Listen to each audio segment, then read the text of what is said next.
Hi guys, so may nakuha akong video na papanoorin muna natin and may ilalagay din akong mga clips na comments nila.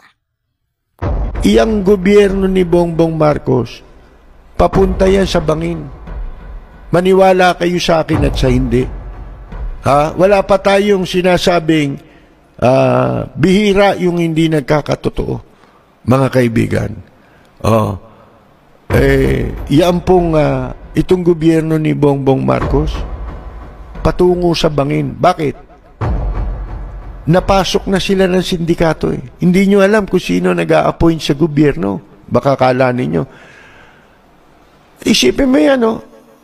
Yan ba, maiisip mo si Ochoa magiging isa sa mga screening committee ng mga government appointees sa gobyerno ni Bongbong Marcos? Katunayan yung bayaw niya ay na-appoint. Ewan ko lang kasi nung una raw, kasama ito, di ko malaman kung pinatanggal. Kaya nag-aaway daw yung mag-asawa. Mga kaibigan. At dyan, merong maruming balita riyan. Kung bakit nakapasok si Ochoa sa kampo ni Marcos. At itong si Putol, mga kaibigan, ano yan, tumaya ng pera yan eh. Pumondo yan eh. Sipin ninyo Of all people, executive secretary ni Pinoy, sasama kay Marcos, kasama ng lihim. Nung una yan, naki-isko eh. Siguro doon siya pinadala. Para dito sa Manchurian candidate. Yun ang mission niya. Doon sa likod ni Isko Moreno. Galing yan doon eh. Mga kaibigan. Nung tapos na eleksyon, nandun na siya sa Malacanang. Nanlihim. Walang appointment, pero sila nag-i-screen ng appointment. Kaya, pinagtatawanan ko lang kayo, kayong mga patay gutom na loyalist. And clips tungkol sa ating past president. Kunyari, mga makamarcos na mga troll, pero ang totoo, hindi sila makamarcos. Ginagamit lang nila si Marcos para itago yung lihim na agenda na alam na nga natin, ang pakay ay ibagsak sa bandang huli itong si Marcos. Kaya kailangan niyang maging maingat. Mga kaibigan, sabi ko nga sa inyo, kung tayo papipiliin, pagtsatsagaan ko na si Marcos, kaysa naman makabalik ang mga Duterte. Sa sandaling makabalik ang mga Duterte, balikan lahat yan. Mga kaibigan, yung iba nga mga luko-luko, di ba, kinakanlo ngayon sa Department of Education, di ba? Ngayon, bakit tayo pumalakpak? Meron siyang sinabi na malayong malayo sa pinaggagawang kalokohan ng administrasyon ni Digongyo. Pero kanina, napanood ko ito sa news, sa balita, sa telebisyon. Ang sabi niya, buong pagpapakumbaba siyang nagsasalita doon sa pagpapasinaya nitong binuksang airport. Alam niyo kung ano sabi niya? Teka muna, huwag kayong magkaroon ng masamang impresyon na ako nangangamkam ng proyekto. Katulad na Mabalacat, malapit lang yan sa Maynila. Di ba? Kaya yung ibang manggagaling pa sa norte, hindi na sila aabot ng Maynila. Sa Central Luzon pa lang, may airport na. Di ba sinasabi ko nga sa inyo, laki ng pinapasok na kwarta ng turismo sa Boracay. Sino nakikinabang? Bakit hanggang ngayon ay walang airport dyan? Mga kaibigan, paano? Puro krok yan eh. Ang mga naitatalagay, puro mga aliw sa pera at sa kapangyarihan. Siyempre, lalo na pag nakatikim na ng malaking kupit, tuloy-tuloy na yan. Palaki na ng palaki yan, mga walang kabusugan Walang satisfaction. Ito sinabi niya, ituan niyang proyektong ito ay proyekto pa ng dating administrasyon. Alam niyo ba kung kaninong proyekto yan? Proyekto yan ni Pangulong Noynoy Aquino, mga kaibigan. At yan po'y naipagpatuloy sa panahon ni Digongyo.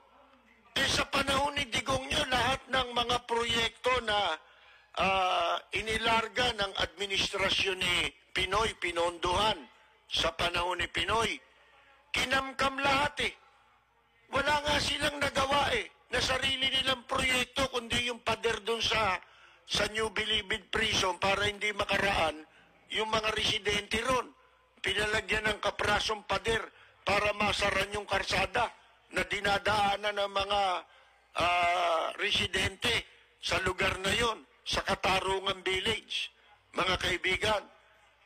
Yun naman ang maganda sa kanya, hindi siya nangangamkam ng kredito, mga kaibigan. Hindi katulad ni Digongyo.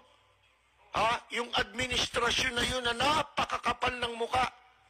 Lahat ng mga pinakita nilang natapos na proyekto, hindi naman nila proyekto Yung mga skyway na yan, hindi naman sila nagpondo niyan Hindi naman yan naaprobahan sa panahon nila, kundi sa panahon ni Noynoy Aquino, na i-appropriate o nailaan ang mga pondo at naaprobahan ang mga proyekto na walang magagawa ang susunod na administrasyon kung hindi ipagpatuloy, mga kaibigan. Hayaang matapos ang proyekto. Sipin mo, ano ba nagawa ni Digongyo? Yung Manila Bay, Dolomite Beach. So ngayon ko lang naintindihan yung gustong parating ng ating Ama na Panginoon, na kahit sino mang presidente, ang ihalang nila dyan, walang mangyayari. Techniques lang lahat yan, yung pinakita ni past President Duterte. Tapos yung mga past presidents natin, kasi pare-parehas andun pa rin yung drugs, andun pa rin yung human trafficking. So ibig sabihin, may isang sindikato na nakahawak sa kanila na gagawa at gagawa ng paraan para hindi sila mawala. Kaya nangyari kay Percy Lapid yun. So nakakunik lahat sa sinabi ko. So, sabi din niya sa unang video na binigay ko is nakataya ang lahat mga yan. Yung sugal na sinasabi nila na mayroong isa yon sa ginawa nilang laro. Kaya lahat ng message na dumadating sa akin is may part na makukulong ka. So, may isang foreigner. Kaya sabi ko din, ewan ko kung dito ko sinabi or sa isang English talking ko na parehas pala na may sumusunod sa akin na alam ko. Hindi lang Filipino, kundi foreigners din. Imposible naman hindi nila alam na sinusundan nila ako. Ang lakas ng energy, una yun. Ang lakas ng vibes na kilala mo ba to? Kung hindi, parang mamaya may biglang magtatago. Medyo humupay sila So, ibig sabihin, sila din ang may hawak kay Maharlika. Yung mga sasabihin niya. So, alam nila yung traits ng bawat pangulo. Yung ugali nila. Magaling din sila sa psychologist or psychiatrist or pagbasa ng Magaling mga foreigners dyan So, sila din nakahawak sa ibang bansa. So, sino kaya? Ba't parang yung nasa isip ko is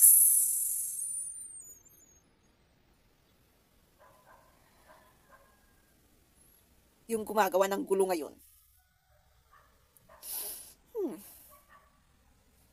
Pero wag ko na lang sabihin. Pero, kung kunwari may mangyari sa akin, within 3 days, good luck. Sabi ko nga, I am in the universe is one.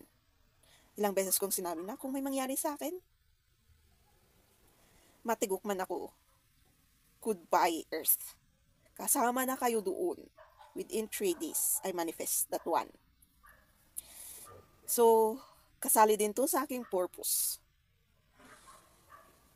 Kasi, feeling na hindi. Kasi lahat naman ng plano nila is hindi naman natutuloy. Alam ko yun.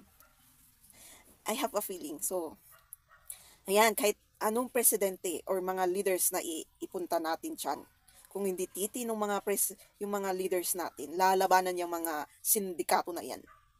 Wala din. Pinunta pa nila yung funds sa ganun na paraan. Yang panghula-hula kung sino ang etc. At dito, parang sabi ni Percy Lapid sa unang video, sinong tinayaan nila ngayon? Ano kaya? So ayan, bumalik ulit yung human trafficking and drugs, di ba, na dati parang humupay yung pandemic. Siyempre, humupay yung pandemic kasi may ipapalaganap na vaccine. And hindi gumana ang vaccine. Ang gustong-gusto nilang maunang mawala is, of course, tayo or dito sa Asia. Para sa kanila na. Pero syempre, hindi mangyayari yan. Sabi ko nga, bad purposes starts from this 2024 onwards will not happen. Good luck sa inyo sa kagagawa nyo ng plan. It already manifested through the healing itself also. Na lahat ng gagawin ng isang tao na hindi maganda, hindi matutupad, kundi babalik at babalik sa kanila.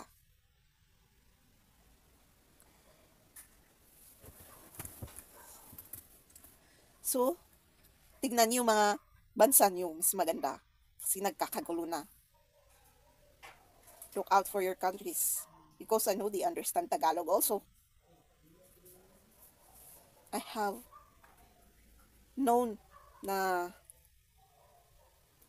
yung ibang foreigners din, magaling din palang mag-Tagalog. So, bakit naman ako i-English dito na pinapahirapan ng sarili ko? Eh, meron naman palang, ang gagaling pala naman nila. So, of course, yung English na yun, kailangan nating intindihin na may mga nakakaintindi ng English only na mga kasama natin na hindi nila katulad na mas kailangan yun. Ay. So lahat ng to is laro-laro lang sa kanila. Alam ko isa sila sa dahilan kung bakit may biglang dumaming messenger. Teknik nila yun. Eh, sorry, ibang pagkakaintindi ko eh. Ibang pagkakaintindi ng iba. Imbis na negative, naging positive. Ganun yung pagkakaintindi ko. Promise. Mga messenger nila or minsan pag naintindihan kong negative. Eh, putang ina mo. Malis ka nga sa harapan ko. I-scroll ko agad. Yung, ewan ko ba, lahat ng dumadaan sa aking FYP sa TikTok, laging ganun. Parang yung algorithm ko, parang ginawa nila or flinad nila ng ganun. Kunwari, merong bagong ibang video, tapos mamaya, dire-diretso na ganun. Parang plan na plan nila. Promise, yung iba dyan, yung mga dumadaan sa FYP nila, ganun na ganun. Kasi lahat, kasali tayo sa plano nila. Manggulo ng mga buhay ng may buhay. Alam kasi nila na yung isang energy ng tao is may itutulong din sa isang tao. Marunong sila niyan. So alam ko hindi lang ako. Marami kami dyan. Tapos alam nila na kung may lalaganap, na something, may sisikat. So, dumadami ang sumisikat, lalo yung about chosen one. So, alam nila yan. So, sa ganung paraan, magugulo. Kasi yung levels of knowledge or intelligence na sinasabi nila.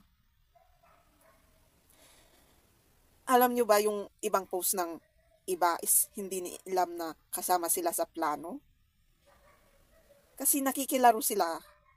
Yung dumadami yung nagpapakilala daw na chosen one. Yung sinasabi pa kung saan nakatira. Hindi nila alam na kasali sila doon sa plano na ipalaganap ang Antichrist. Kasi yun ang gustong-gusto nila eh. Pero hindi talaga mananalo ang ganun ngayon. 2024 onwards. So ang mananalo is kabutihan na. Kung nananalo ang hindi kabutihan noon, ngayon hindi na. So ayan, kahit anong administrasyon, kaya tayo mga Filipino, simulan na nating huwag tumahimik.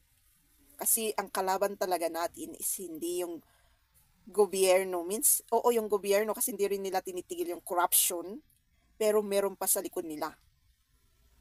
Mga sindikato na nagpapalaganap ng human trafficking at drugs. At yung mga sugal, yung katulad ng pugo. Sabi nga nila, pinalitan lang nila yung pangalan ng pugo eh. Nakalimutan ko yung lagi kong nakikita na ICG ba yun? Or ICE? Ewan ko, basta pinalitan daw yung pangalan ng pugo.